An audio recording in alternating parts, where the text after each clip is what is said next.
I can say this for sure. I am truly not worthy.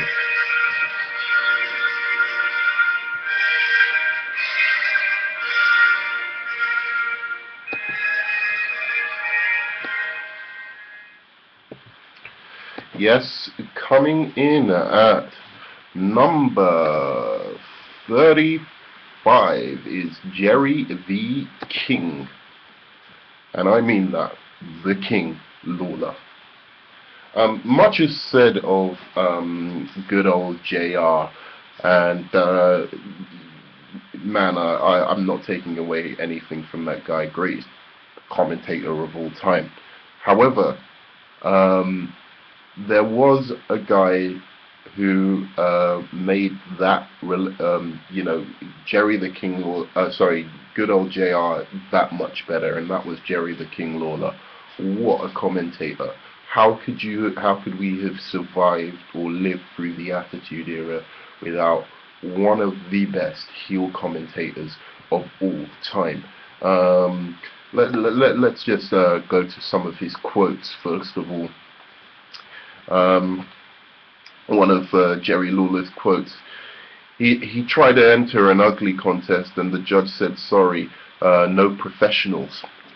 Um, he's such a bad driver, the cops offer him a season ticket.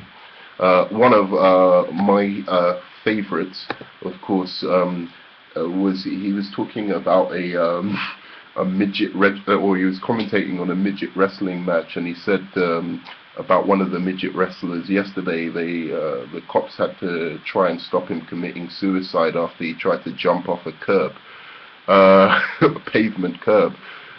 And the list goes on.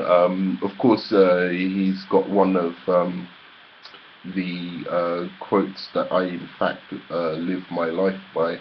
A friend in need is a pest, which is another great one.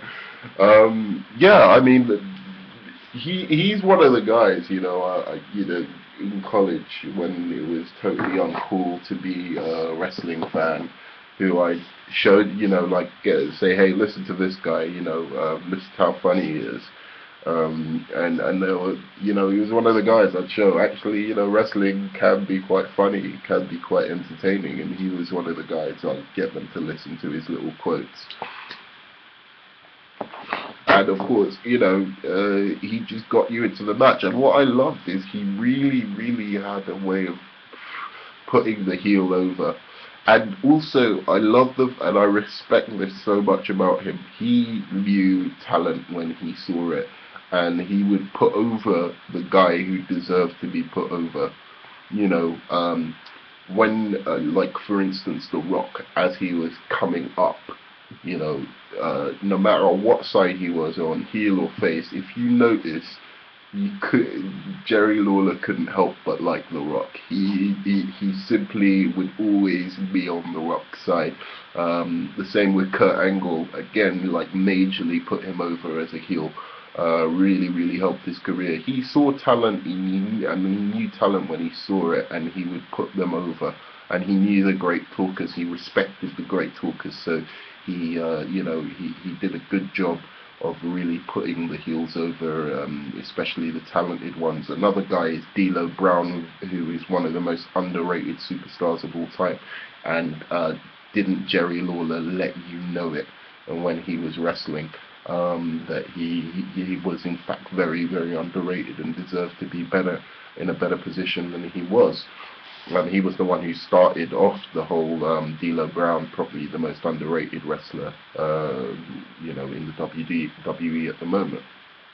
Unfortunately, D'Lo Brown didn't use that to get himself ahead, or maybe he was kept back, I don't know. But again, I've got major, major respect for Jerry the King Lawler as a commentator. He did, as a wrestler, he was okay. He did have some good feuds with Bret Hart back in the day. He was pretty funny when he was feuding with Bret Hart, and pretty disrespectful to Bret Hart's parents, who were legends, which was pretty cool. And of course, there was the Andy Kaufman feud that he had which was actually revolutionary to the business if you go back and look at it in terms of the relationship between a baby face and a heel. Andy Kaufman was fantastic in it, and Jerry the King Lawler really rose to the occasion as well. So absolutely fantastic, total respect for him.